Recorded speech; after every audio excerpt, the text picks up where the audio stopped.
Chris Marler is the engagement editor at Saturday Down South, one of the better Twitter follows for college football fans, also co-host of College Football Uncensored, Saturday Down South podcast.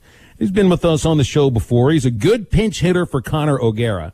So, Chris, are you righty or lefty? Are you ready to step into the batter's box without having the at-bats yet? How you doing?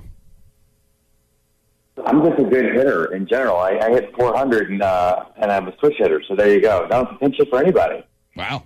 That's good to be a switch hitter, man, especially when you're able to, and pinch hitters like sometimes get not even a minute of notice before they get up into the batter's box, right? So you basically got the same amount of time. I basically gave you like an hour or so to plan to come on the show today. So right. I appreciate you being a good pinch hitter and having the spirit for it. Of course, man. It's always good to talk about some SEC football.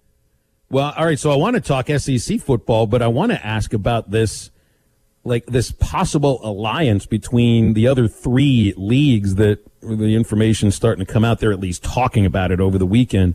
And for me, it's an admittance. It's an admittance of those three leagues, the ACC, Big Ten, Pac-12, that the only way to find to counterbalance the power play made by the SEC is to band together in a big voting block, but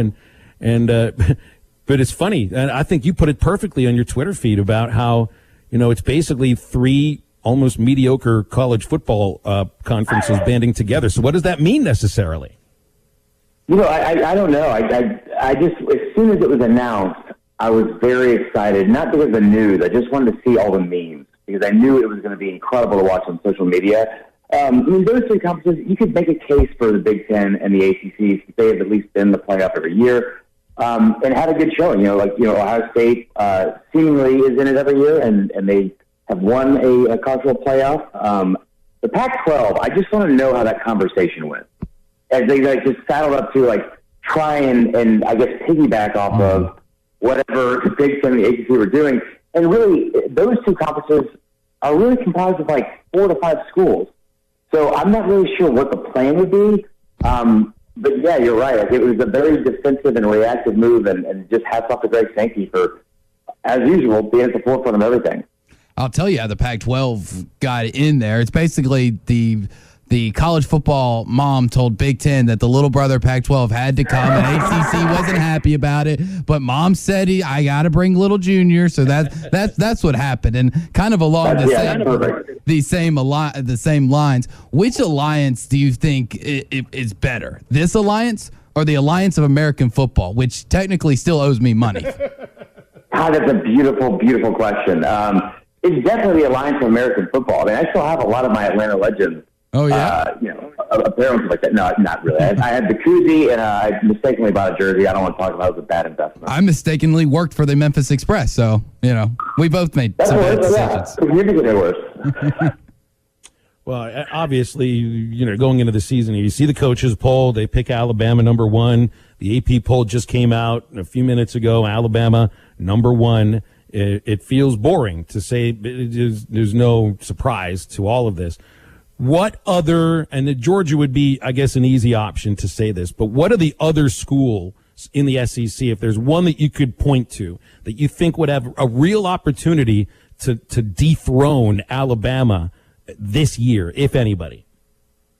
If you would have asked me this a month ago, or actually even, a week ago, I probably would have had a different answer, but I mistakenly brought on Robert Behrens on our podcast, who works for Good Bill Hunting and covers Texas A&M football.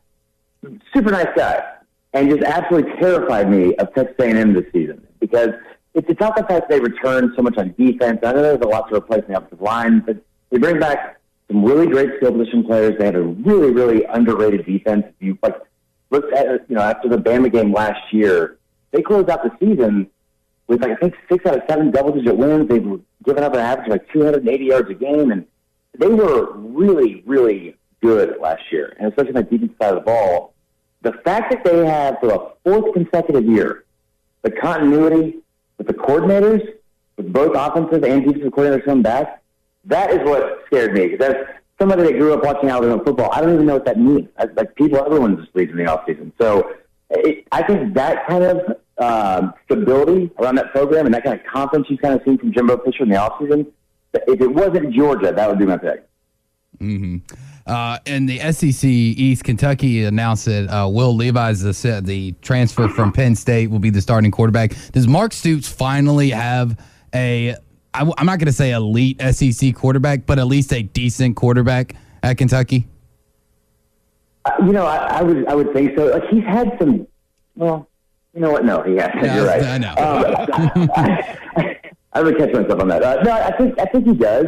But, I mean, the question is, like, we used to make fun of Les Miles all the time, and just like 3 yards and a cloud of irrelevance, like, late in November, because like they did not have any kind of, like modern offense at all. And the question really isn't for me. Like, I know they've brought in a new OC, and they said they've committed to the passing game. I'll believe it when I see it, because I've never seen a Mark Stoops team do that effectively. So the kid could be, have all the talent in the world. I'm more eager to see what the offense is going to look like to see if he's going to be good at it. So interesting. You hear these conversations about what do you think about this team for this year, this from that year, and it becomes obvious to you how difficult it is to break through in this league, to be one of those programs that, that comes out of from below average or average to even above average or really good. It just seems we talk about the idea of chalk in college basketball in the tournament, and college football is a really chalky sport too. In this league specifically, it's almost impossible to break through to the top 4, top 5. It's basically the same schools every year. Yeah, I tell you what really concerns about that is not how that is right now, because you're right, it is chalky, and as somebody that's gambled on it a lot, I can tell you you're 1,000% right. But no, what scares me about that, or what concerns me about that, is those programs. We just talk about Kentucky. I look at South Carolina, not really Mississippi State, but like at least that Kentucky team. They had a 10-win season a couple years ago. You had the South Carolina had all the early success and like the early and a little bit of the mid 2010s. Those kind of programs, in my opinion, I don't see where the ceiling goes with this new league, the Super Conference, and adding Texas and Oklahoma. I hate to be like pessimistic and negative because it hasn't happened yet. And I love Shane Beamer, I love Mark Stoops, but where do those programs go from here? Because if you're Kentucky, we celebrate Mark Stoops, and I believe he's one game under 500 in his entire career win-loss record. And that's still impressive. That's what concerns me more than anything is because, listen, Bama, Georgia, LSU, but those top two especially, Saban and Kirby, they just don't stop recruiting. And when Texas and Oklahoma come and they have even more resources, they're going to do the same. So that's where I would be concerned moving forward.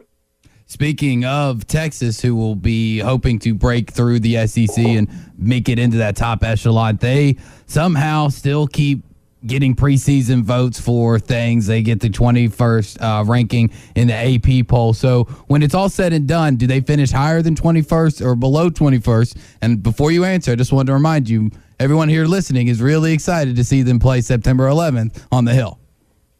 Oh, I mean, I hope Arkansas beats them by 40. I hate everything about Texas besides Matthew McConaughey and Bluebell ice cream. So I will say that I'm a big fan of Steve Sarkisian. I really do think he's going to turn that program around. He catches a lot of flack, and I'm here in Atlanta, so from the SEC when he was thrown into the fire in the national championship game, and they lost to Clemson, and then you look at him as like the OC when he was at in Atlanta. The guy has gotten a bad rap after a lot of his own admissions to some shortcomings.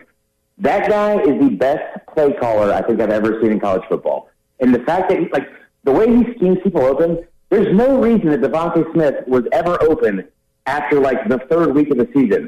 And every single week we turn on the game, he's just running free. So I think he's going to be able to find talent. He'll be able to have he'll be able to have whatever's in place there now with Robinson at running back, and I think that's some decent talent quarterbacks. I think they're going to be good. I think they're a year or two away from being really good. I think Arkansas beats them still, but I think that Texas is going to be one of those teams that finds their group late in the season and kind of gets it rolling.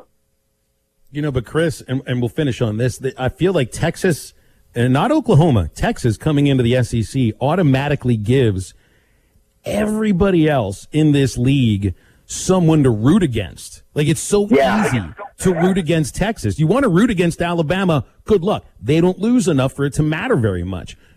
Hopefully Texas doesn't get to where you're saying you think they might be. But that's like the other 15 schools will just laugh their butts off every single time Texas loses a football game or anything. So, yeah, I welcome them in. We need a punching bag. We need an emotional punching bag. Agreed. Yeah, you know what it's like is like it's like the opposite of 2019 LSU. Everyone in the country, like besides fans of the teams they were getting like skull dragged by on Saturdays, loved watching that team. Right? It's the exact opposite. I feel like it'd be the same. Texas, Notre Dame, Ohio State, maybe some UCF. I feel like those 4 teams, if they came into the league, that they are the punching bag, and you're spot on with that. Chris, I appreciate you jumping on with us on short notice. It was a line drive to the gap, pinch hitter, and that's all the manager can ask for. Thank you. Thanks, Chris. Thank you, guys. Have a good one. You got it. It's Chris Marler on Twitter at Vern Funquest and the co-host of the College Football Uncensored podcast at Saturday Down South.